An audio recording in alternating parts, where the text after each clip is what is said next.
জয় শ্রী রাধেশ্যাম, জয় নিতাই। আমি আপনাদের হরিদাস ঠাকুর সম্পর্কে কিছু কথা শ্রবণ করাবো। তো হরিদাস ঠাকুর সম্পর্কে আমরা অনেকবার পাঠে শুনেছি, শ্রবণ করেছি, কিন্তু হরিদাস ঠাকুরের জীবনী সম্পর্কে পুরোপুরি আমরা ধারণা করতে পারিনি। হরিদাস ঠাকুরের নির্যান আমরা কখনো শ্রবণ করি, তার কতটা বলা যায়। কিন্তু আমি কয়েকটা অধ্যায়ের মাধ্যমে বা কয়েকদিন ধরে একটানা এই হরিদাস ঠাকুর সম্পর্কে আলোচনা করব। 1, 2, 3, 4 বলে একটা কোড নাম্বার দেওয়া থাকবে, যাতে করে আপনারা বুঝতে পারবেন যে হরিদাস ঠাকুরের জীবনীটা ধীরে ধীরে আমরা সম্পূর্ণ করতে চেষ্টা করব, বিস্তারিতভাবে আপনাদের জানানোর চেষ্টা করব।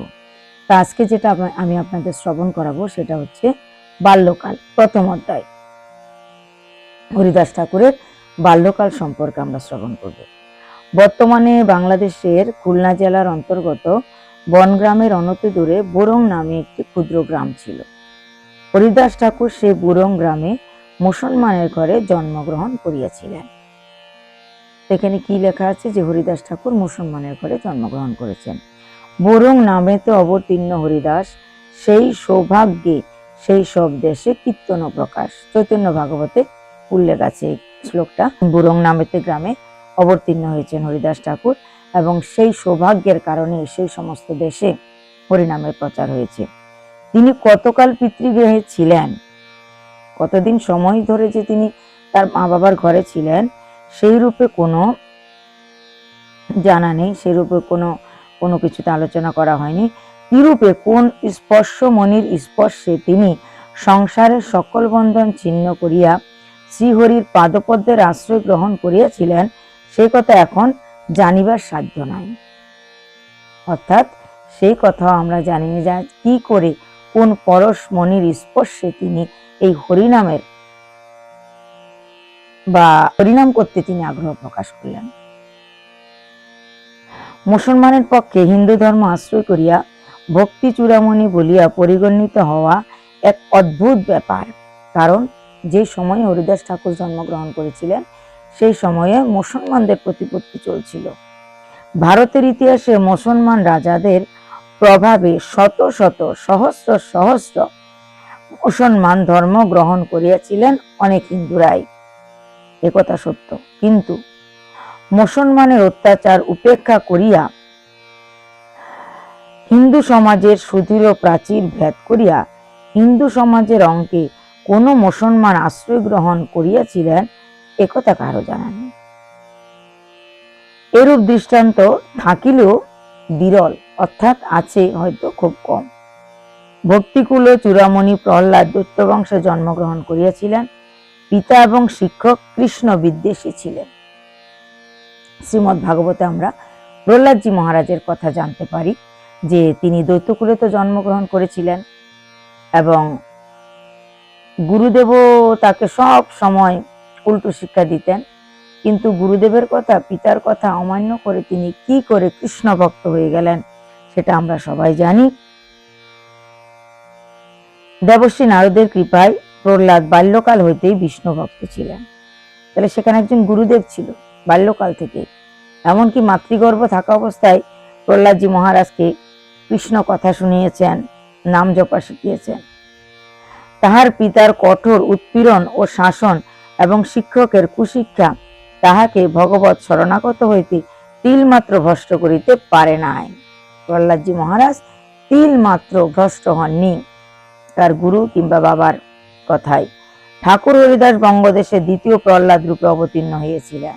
এই যে হরিদাস ঠাকুরের কথা আজকে আমরা শ্রবণ করব, এই হরিদাস ঠাকুর প্রহ্লাদজির মতো ঠাকুর হরিদাস বঙ্গদেশে দ্বিতীয় প্রহ্লাদ রূপে অবতীর্ণ হয়েছিলেন। প্রহ্লাদের নেই তিনি সকল অগ্নি পরীক্ষায় উত্তীর্ণ হয়েছিলেন।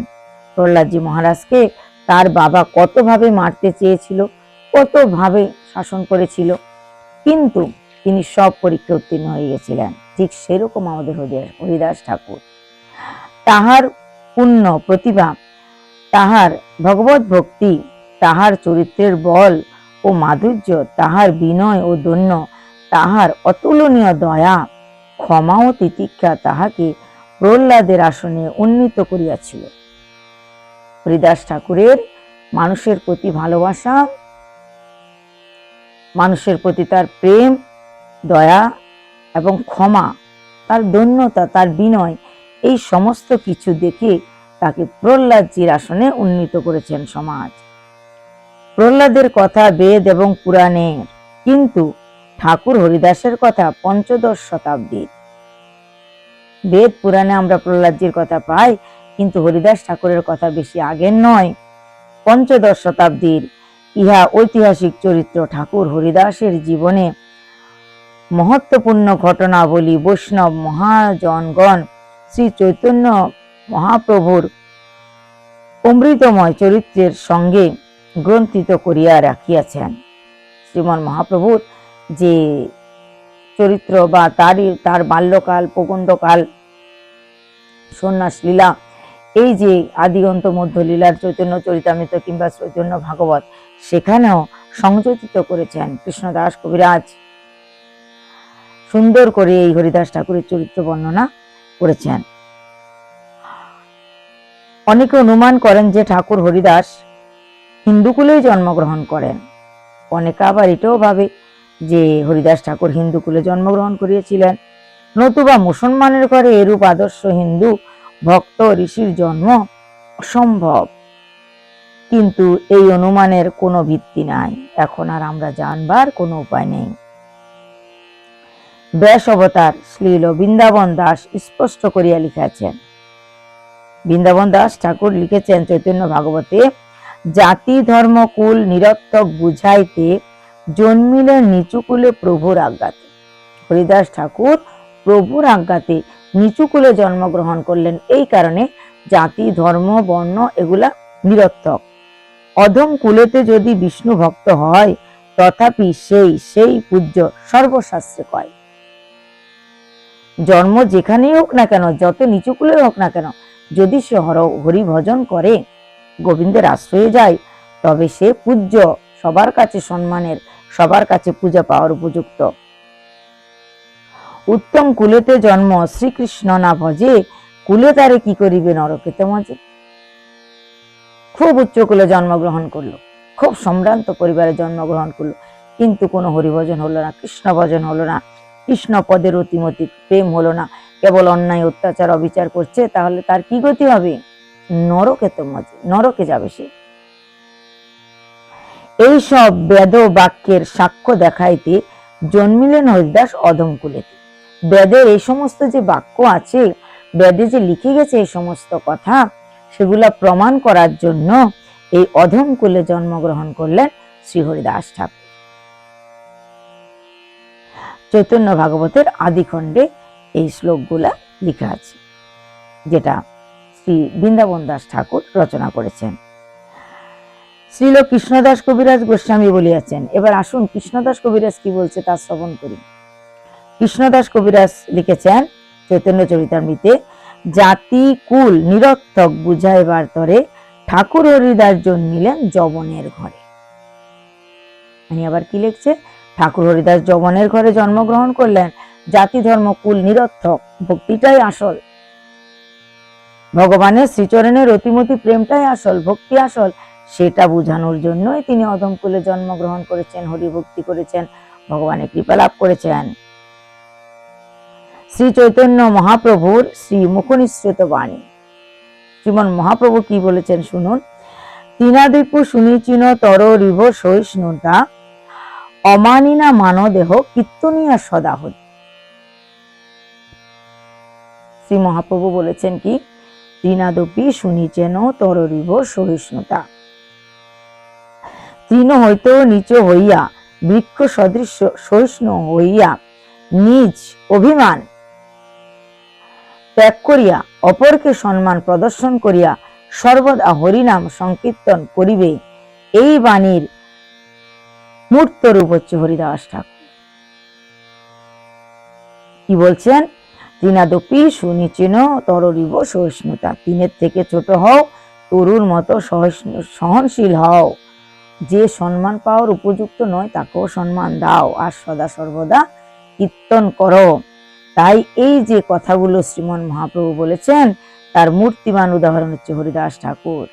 শ্রীল বৃন্দাবন দাস ঠাকুর হরিদাসের ভগবত দর্শন বর্ণনাকালে তাহার দৈন্য মর্মস্পর্শিনী ভাষায় ব্যক্ত করেছেন।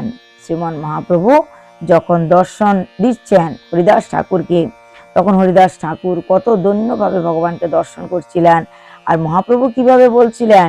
চৈতন্য ভাগবতে লিখেছেন, প্রভু বলে, উঠো উঠো মোর হরিদাস, মনোরথ ভরি দেখো আমার প্রকাশ।